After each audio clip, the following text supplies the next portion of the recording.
Hi everybody, welcome to the Toronto Real Estate Show with Jenelle and Leslie. I'm Jenelle Cameron. Hi there, I'm Leslie Pearson. And today we're going to talk about what is going on with the Toronto condo market.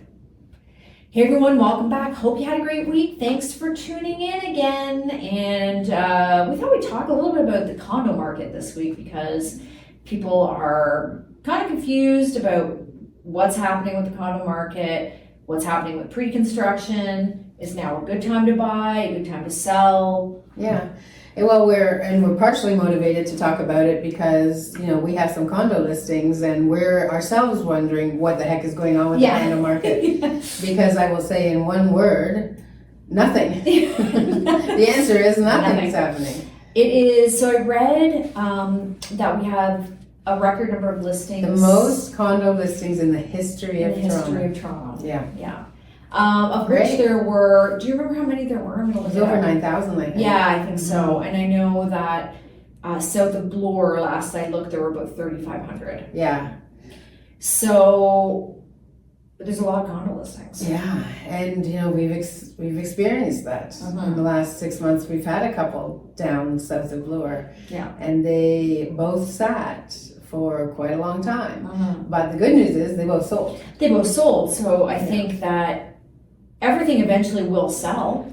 Yeah. How long will it take? Now, we're so spoiled. Like I think about, I know this guy who does real estate in Newfoundland and in St. John's, and he, like their average time on market for the average listing there, up until recently was 2 years. Yeah. And then it went down to like 18 months. But like even now, it's in a hot, he calls a hot market, it's 9 or 10 months. Yeah.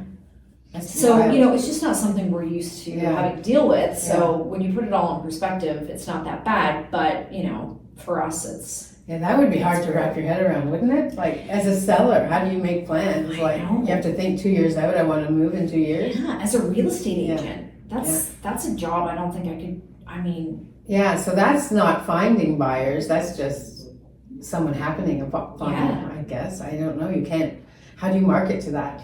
I don't know. I'm finding a hard time marketing to this. Yeah. When it's only on the, it's on the market after a week or two and I'm starting to panic. Yeah, I know. Oh my God, what are we gonna do? Yeah. But yeah, it's a funny thing to think about because I've had those conversations with my condo sellers and it's sort of like, I'm doing my best. I don't know. Yeah.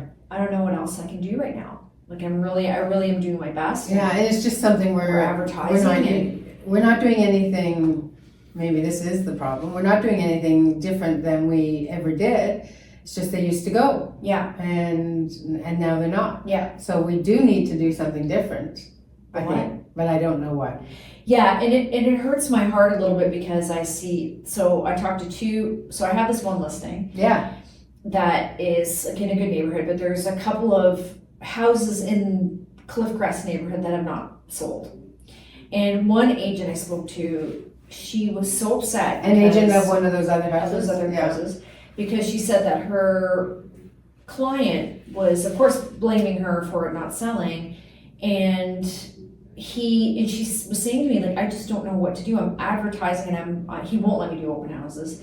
Oh. I'm doing everything that I can and I can't get anyone out to see it. What do we do in this instance? And I really felt for her. And there's another guy I spoke to with a property in the same neighborhood, another listing agent, and he had an offer date, and in the time he had it marketed, he only had 2 people through.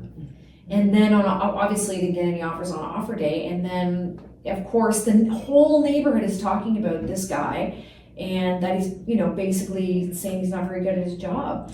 And I really got upset to somebody that had said this to me, and I said, that's not fair. Like this guy, I know who this person is. I see he's working his tail off. What I don't understand, he can't control the market. He's doing everything he should be doing. But I think the expectation right now is that the place isn't selling, it's the agent's fault. Yeah. And it really, like, I felt so bad. Yeah.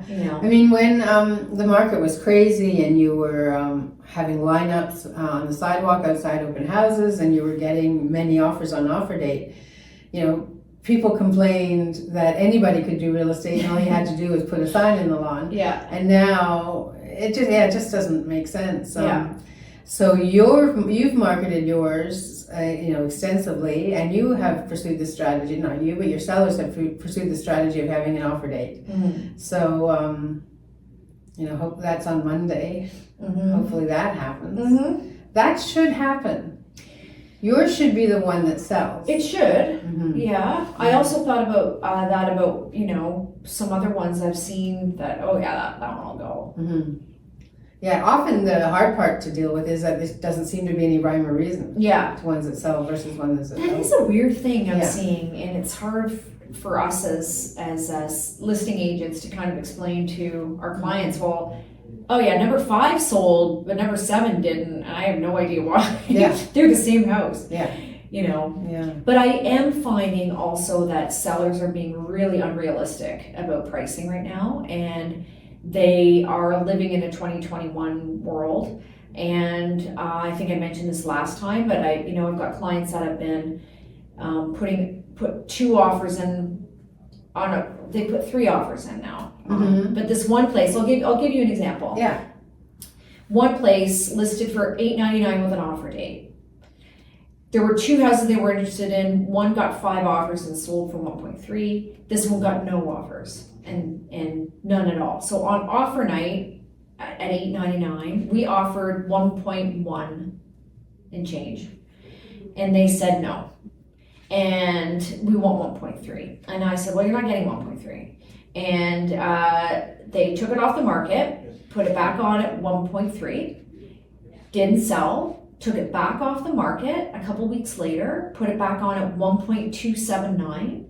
My clients went back with 1.2 with a 30-day closing, no conditions, and they said no. Mm-hmm. And I said to the guy, are you kidding me? Mm-hmm. Like, you've now been on the market like 5 weeks. Mm-hmm. This is not selling, Mm-hmm. okay? Like, unbelievable. Mm-hmm.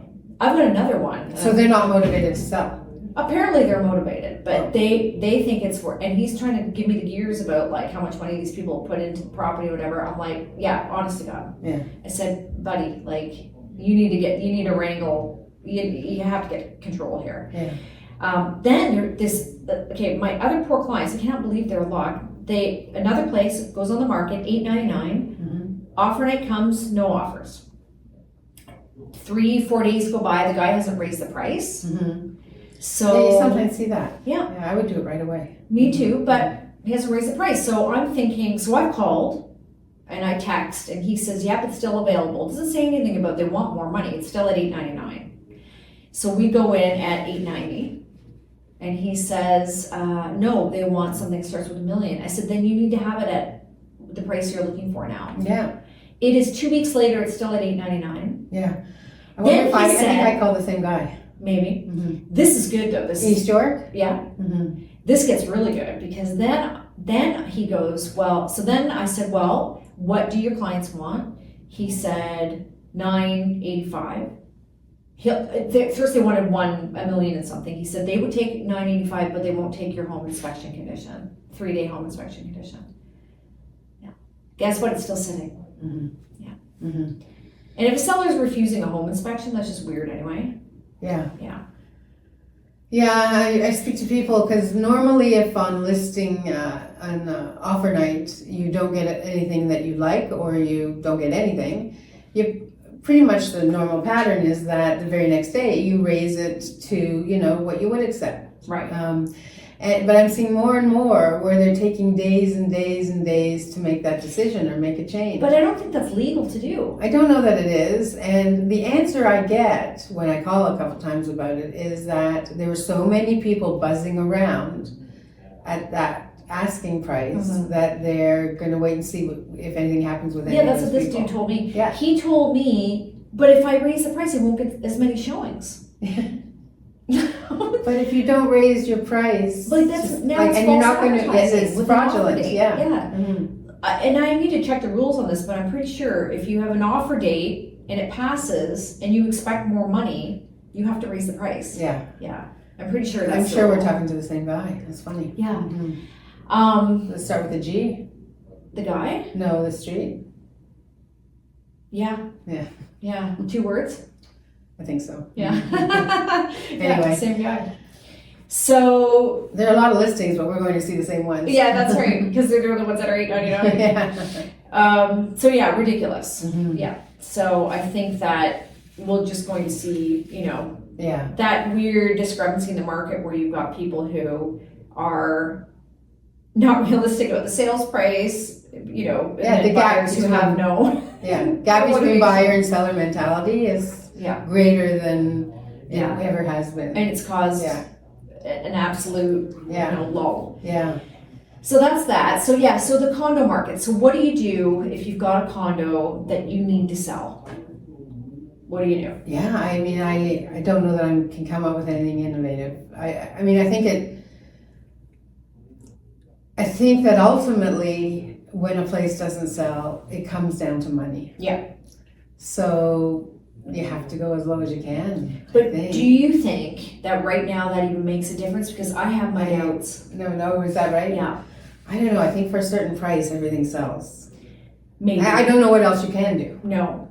And, I'm not saying that I'd want to recommend that to a client because, that's not what you want to do. Like, ultimately, if, you try to sell something and you exhaust all avenues of marketing and whatever, you come down to not, instead of wanting to drop it to as low as you can go, like trying to find a way to hold on to it for a bit longer till the market shifts. Yeah.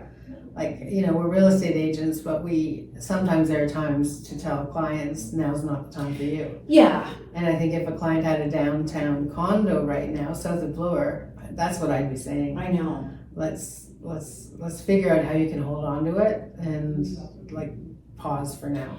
My only concern is for the people that really actually do need to sell. Yeah. So so if you actually really need to sell, What do you do?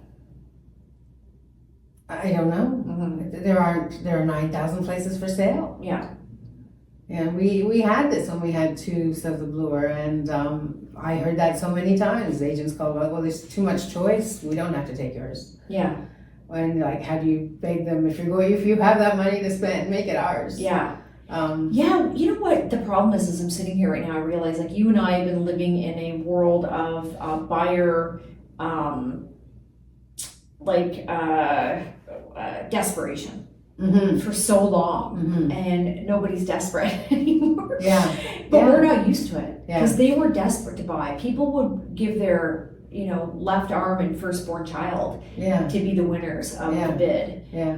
But now we don't have. Yeah. No, I mean, at every price point of a condo downtown, you have to make sure that yours is the best option out there. Yeah. So as a real estate agent, you have to have that painting done, have those repairs done, stage that. You always did, but I think those things, you want to be the one at 600, 775, and $1,300,000. That's the one that sells, because so few of them are selling.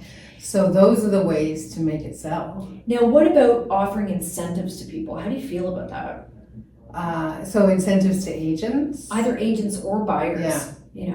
Pay maintenance fees for a year. Yeah. Pay moving costs. Yeah, well, I don't know. We haven't really had to do that yet, have we? No, I mean, I remember seeing this some years ago. Yeah, I'm hearing more that people are getting like almost like sticker shock about maintenance fees. So if there's something like that about your unit, or if that is, what you're hearing about, like, because we do get feedback sometimes from agents. If you're hearing they loved it, but the maintenance fees are low, maybe that's the time to do something about that. Or high, I mean. Yeah. High. Or that, the feedback that I was tending to get was just things that you could do nothing about. It's not on the right floor, not high enough. There's, no parking spot. I guess you could rent, like I guess you have to see what the obstacles are and see what you can do to overcome them. Yeah. Like, would you rent a parking spot for a year for a potential buyer? I mean, it's not Try to buy idea, one if they're for sale in the building. right? Yeah. I mean, it's But you can't shift your unit up 4 floors. Yeah, Things like right, so that. you've got, there's limitations. Yeah. I don't know, what do you feel about incentives? I don't know. I mean, I think if maybe the buyer is desperate, it's worth it. I mean, one of the things that I have had this conversation with people about is that sometimes people offer an extra 0.5% in commission, Yeah, but you're better off most of the time reducing the price for the same yeah. amount. I think that you're better off offering something that's a direct benefit to the buyer Mm-hmm. rather than trying to motivate the agent through a little bit more money. Yeah, The buyer needs to see, oh, they'll pay my maintenance fees for a year. Like, I don't care about you, my agent. yeah. Um, But then if the, and let's just say for argument's sake that maintenance fees are, $600 a month, and that's, $7,000 for the year, is it better for them just to reduce the price by 10 grand? yeah. You know? Yeah, I don't know. And some of me thinks that buyers want to, it's that ongoing carrying cost that's a problem, and they want to feel a win. Mm-hmm. Yeah, I don't know. Mm-hmm. Are there rules around what we can offer as incentives? I don't think so. No. You haven't, just in Toronto, you just haven't seen a lot of that. No, but I do remember there was a time like some years ago, and I don't remember if it was in 2008 when everything went to shit or what, but I do remember there was, at that time, people paying for moving costs and paying for all kinds of things. Yeah. Legal expenses. Legal expenses, yeah. So maybe, but would that convince you to choose, one unit over the next if you're a buyer? Yeah. Probably not. Not now, I don't think. I don't Yeah. get the impression that's what they're waiting on now. So this deluge of condos downtown for sale are largely because of, don't you think, or am I wrong here? They're because of mortgage rates, that rent is just not covering both mortgage increases, but also the cost to carry. Mm-hmm. Like utility costs of everything have gone up. That owners of investment properties can just no longer afford them. That rent is not covering the cost. So, to some extent, wasn't that the purpose of the government's action, to cause what is happening? Yeah, but I think that we want they went too far. Yeah. Certain investors to go. I don't know what the government's doing, but they've messed us up. Mm-hmm. It's the same thing with the so the number, it's largely investor owners that are selling right now. The 9,000, it's largely investor owners, right? I don't know if that's the truth, but we think that. I mean, that just seems like.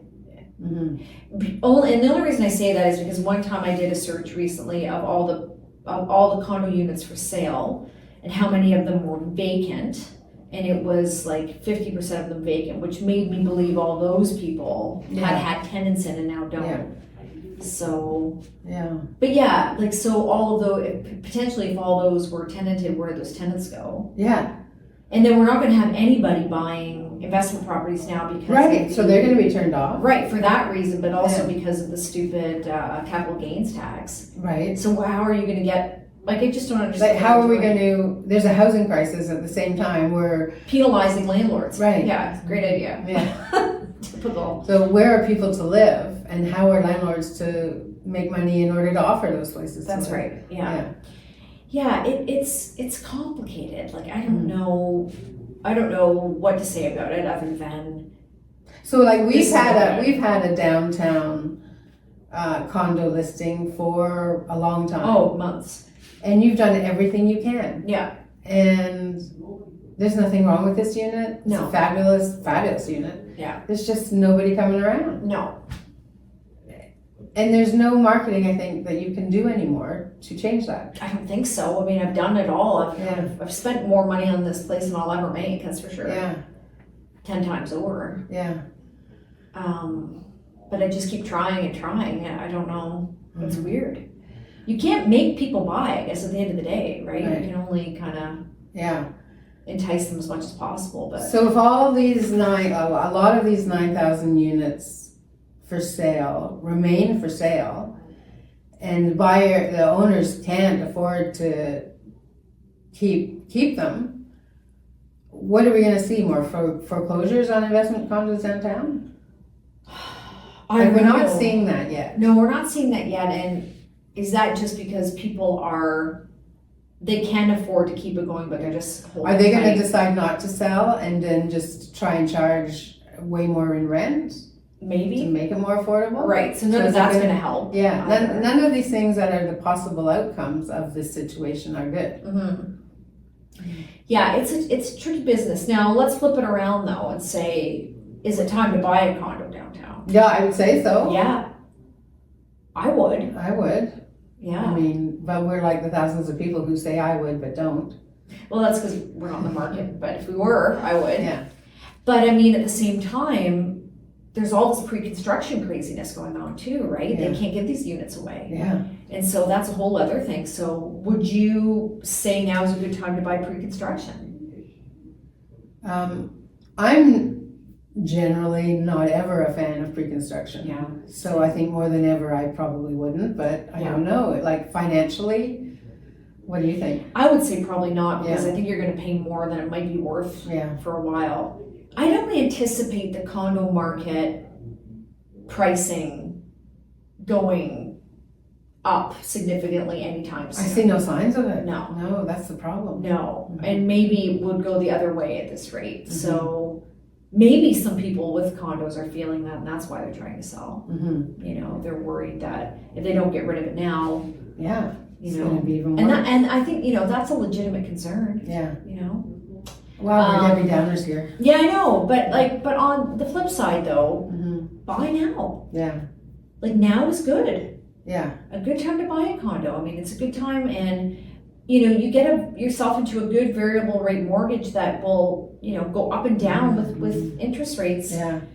You know, what we don't want to see is like a hollow, empty downtown, Yeah, which maybe we are starting to see. I know. You know, that's happened in other cities, and it's all not good. No, things definitely need to change, and they've overcorrected too much, I think. Mm-hmm. But, you know, I think the freehold market, I do see signs of life Yeah. there, especially in the next couple of months. Agreed. I think September should be okay, and we've kind of said that all along. Yeah, I agree. Summer should be slow, I think so. but other than the odd, you know, spectacular place, I think if you've got something that you're trying to sell, just, you know, hang tight. Mm-hmm. Hang tight is all you can say. Yeah, Mm-hmm. yeah, and we'll get there. It's just a different mindset. Mm-hmm. And this won't last. No. It can't, you know. And on top of that, prices really haven't fallen that much considering. No, so, that's true. yeah. Yeah. Just Just make that. sure, you know, you're doing everything you can Yeah, to be the one that sells. exactly. Yeah. Yeah. You know, and there are condos that sell. I think at the high end and the low end. Yeah. Yeah, if you've got something at the lower end, I think you're laughing. Yeah, things are selling. So things Yeah, are it's not like selling. they're not- It's just nothing's that selling. big middle ground, that Yeah. middle zone. Yeah. They may have to go through a few price reductions first. Mm-hmm, And that's okay too. mm-hmm, mm-hmm. Anyway, I guess that's all we got for today. So stay tuned. We'll keep you posted on how things go this. Yeah, reach out if you want to buy a downtown Summer. condo. Yeah, reach out if you want to buy one. Yeah. For sure. We've got some. Yeah. All right, so don't forget to follow us on all of our social channels at the Jenelle Cameron team. And if you can rate this podcast, you know, we always appreciate that. Also, feel free to share with others you think might be interested. And thank you so much for tuning in, and happy real estate. Happy real estate, everyone.